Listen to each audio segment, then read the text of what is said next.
রাজধানী উত্তরায় একটি আবাসিক বাসায় মাদকদ্রব্য নিয়ন্ত্রণ অধিদপ্তরের অভিযান। এই বাসায় রীতিমতো রাসায়নিক ল্যাব বানিয়ে কোকেনের মতোই পাউডার জাতীয় এক ধরনের মাদক বানাতো একটি চক্র।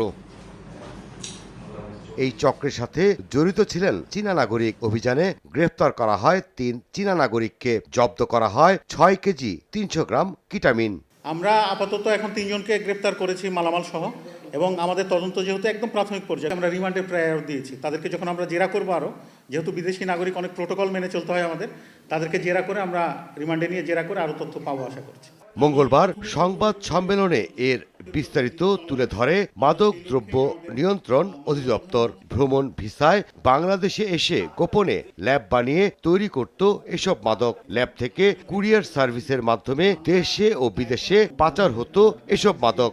অনেকদিন ধরেই তারা ছিল এখানে, এবং তারা ভিসা রিনিউ করেছে, তারা যাতায়াতের ভেতরে ছিল। অবশ্যই ব্যাকওয়ার্ড লিঙ্কেজ তো থাকে। তারা যেহেতু বাংলাদেশিদের বাড়িতে ভাড়া ছিলেন এবং আশেপাশে, অবশ্যই আমরা তদন্ত পাবো। কিছু ইন্ডিকেশন আমরা পেয়েছি, সেগুলো আমরা যখন পাবো আপনাদেরকে জানাবো।